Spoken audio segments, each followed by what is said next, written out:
महिलांवरील अत्याचाराच्या घटनांपासून ते नीट पेपर फुटी प्रकरणापर्यंत विविध मुद्द्यांवर महाविकास आघाडीच्या पदाधिकाऱ्यांनी केंद्र व राज्य सरकारवर जोरदार टीका केली. पत्रकार परिषदेत महिला आरक्षण, महिला ओबीसींचे हक्क, वाढती महागाई, पेट्रोल बचतीचे आवाहन आणि भाजप नेत्यांच्या भूमिकेवर प्रश्न उपस्थित करण्यात आले.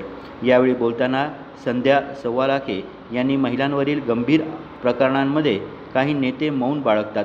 खरात प्रकरणात चित्रा वाघ किंवा रुपाली चाकणकर यांनी भूमिका घेतली नाही. एवढे मोठे प्रकरण घडूनही संबंधित संस्थेच्या विश्वस्तांना काहीच माहिती नाही हे मान्य होऊ शकत नाही असा आरोप त्यांनी केला. महिलांसाठी आरक्षण दिले जात असेल तर ओबीसी आणि अल्पसंख्याक महिलांनाही स्वतंत्र आरक्षण लागू करावे. 2023 पासूनच त्याची अंमलबजावणी करावी अशी मागणी त्यांनी केली. नीट पेपरफुटी प्रकरणावरही त्यांनी सरकारला धारेवर धरलं.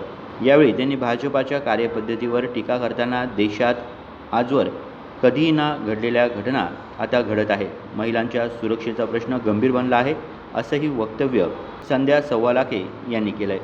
ॲक्च्युली पूर्ण देशभर ओबीसीच्या मुद्द्यावर आम्ही प्रेस घेतो आहे. कारण ज्या पद्धतीने भाजपाने एक विशेष सत्र बोलावलं आणि त्या विशेष सत्रामध्ये सांगितलं की महिला आरक्षण आहे, जेव्हा की महिला आरक्षणाचं बिल ते नव्हतं, डिलिमिटेशनचं होतं. आणि ते डिलिमिटेशनचं बिलच यासाठी होतं की 5 राज्यांमध्ये ते आल्यानंतर कायम त्यांनी सत्तेत राहावं. आमची एक मागणी आहे राहुलजींची की SCच्या महिलांना दिलं पाहिजे, STच्या महिलांना दिलं पाहिजे, पण त्याबरोबरच ओबीसीच्या आमच्या महिला आहे, आज मायनॉरिटीच्या आमच्या महिला, यांनी काय पाप केलं, ह्यांनासुद्धा त्यामध्ये समाविष्ट केलं पाहिजे. दुसरा प्रश्न आहे की नाशिकला, म्हणजे मी प्रसारमाध्यमावर बघितलं, नीटची जी एक्झाम झाली तो पेपर फुटीमध्ये नाशिकचं सुद्धा नाव आहे.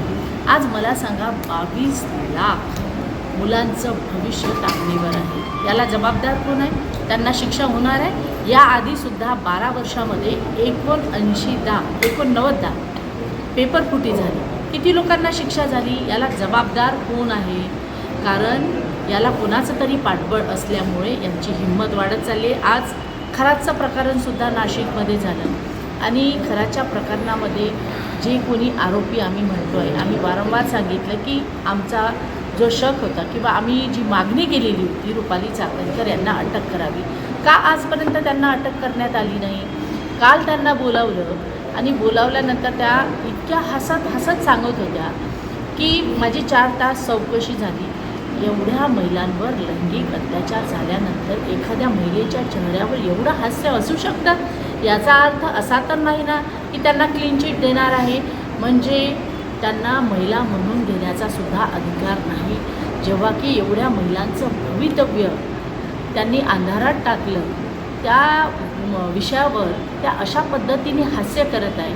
रुपालीताई चाकणकर, तुम्हाला काहीतरी वाटलं पाहिजे. आज ज्या पद्धतीने 5 राज्यांच्या निवडणुका झाल्या आणि लगेच त्यांनी लॉकडाऊन डिक्लेअर केल्यासारखं केलं. ते सांगताय सोनं खरेदी करायचं नाही, तुम्ही गाड्यांमध्ये जायचं नाही, बाहेरचे प्रवास करायचे नाही, आणि यांच्या मंत्र्यांनी 25 गाड्या घेऊन पत्रकार परिषदेला स्वाती जाधव, शहराध्यक्ष वत्सला खैरे यांच्यासह विविध पदाधिकारी उपस्थित होते. गुड्डू शेख, दिशा न्यूज, नाशिक.